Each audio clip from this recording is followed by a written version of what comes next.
So hi guys, welcome welcome welcome back to another video comments. तो कैसे आप लोग? तो आज अपन पढ़ने वाले क्लास 12th इकोनॉमिक्स का बहुत ज़्यादा important topic, that is meaning and process of credit creation, जो बहुत ज़्यादा इंपॉर्टेंट है बेटा। थ्योरेटिकल भी, प्रैक्टिकल में भी, रियल लाइफ में भी, हर जगह से इंपॉर्टेंट है।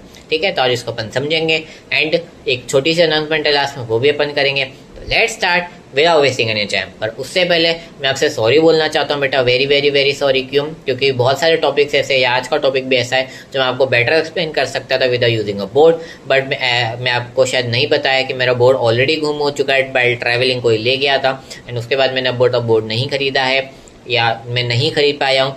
तो उसका एक ही वे कि आप ज़्यादा से ज़्यादा वीडियोस को लाइक, शेयर, सब्सक्राइब ज़्यादा से ज़्यादा देखो, सो डैट हमारी अर्निंग स्टार्ट हो एंड उसी अर्निंग से मैं आपके लिए क्या कर पाऊँ बेटा, और अच्छे से इक्विपमेंट्स, बोर्ड्स यूज़ कर पाऊँ। करेक्ट। मेरा मोटिव यहाँ पैसे कमाना बिल्कुल नहीं है। मेरा मोटिव ये है, मैं ऐसा बिलीव करता हूँ कि मेरे पास जो नॉलेज है वो नॉलेज सबके पास होनी चाहिए। मेरे से ज़्यादा है, that is well and good, बहुत अच्छी बात है, होनी भी चाहिए। पर मेरे पास जितनी नॉलेज मैं आपको शेयर करना चाहता हूँ, तो वो एक ही वे है, आप लोग उसको वीडियोज़ को देखें है, लाइक, शेयर, सब्सक्राइब करें। Now coming up to the point, what do you mean by credit creation? English definition.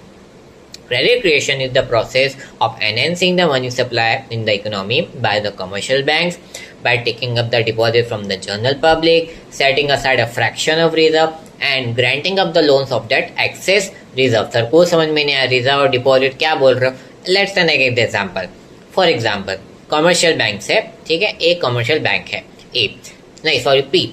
अब उस पे बैंक में मैं एज अ डिपॉजिटर जाता हूँ एज अ 1000 रुपीज़ लेके, मैंने डिपॉजिट कर दिया 1000 rupees, that is primary deposit. मतलब याद रखना, मैंने 1000 रुपये डिपॉजिट किया, that is primary deposit, correct. अब आप लोग लोन लेने आते हो, एज अ बी लोन लेने आता है, ऐसी नो बैंक पूरा अमाउंट लोन नहीं देती है, बैंक एक फ्रैक्शन अपने साथ रखती है, सेटिंग असाइड अ फ्रैक्शन, यानी कि 20% फॉर एग्जांपल 200 अपने पास रखेगी एंड आपको 800 की लोन देगी, लेकिन फिजिकल फॉर्म में नहीं देगी कि आपको कैश दे दो।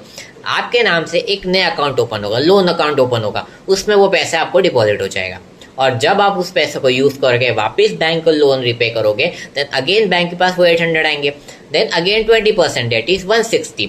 अब सी लोन लेना आता है तो बैंक उसको 800 नहीं देगी, कितने देगी बेटा? 640 देगी, 160 एज अ रिजर्व रखेगी, 640। देन अगेन ये प्रोसेस कल चलती रहेगी कंटिन्यूसली, लोन देना, उससे पैसा वापस रिजर्व रखना और वापस से एज अ लोन दे देना। ये प्रोसेस कंटिन्यूसली चलता है, डेट इज क्रेडिट क्रिएशन। एक छोटी सी अनाउंसमेंट थी कि कल से हम ऑडिट पढ़ने वाले हैं, एक नया सब्जेक्ट, नई सीरीज है, तो उसको आप लाइक, शेयर एंड सब्सक्राइब जरूर करना। आज के लिए बस इतना ही, तब तक के लिए टाटा, good bye, study and be happy.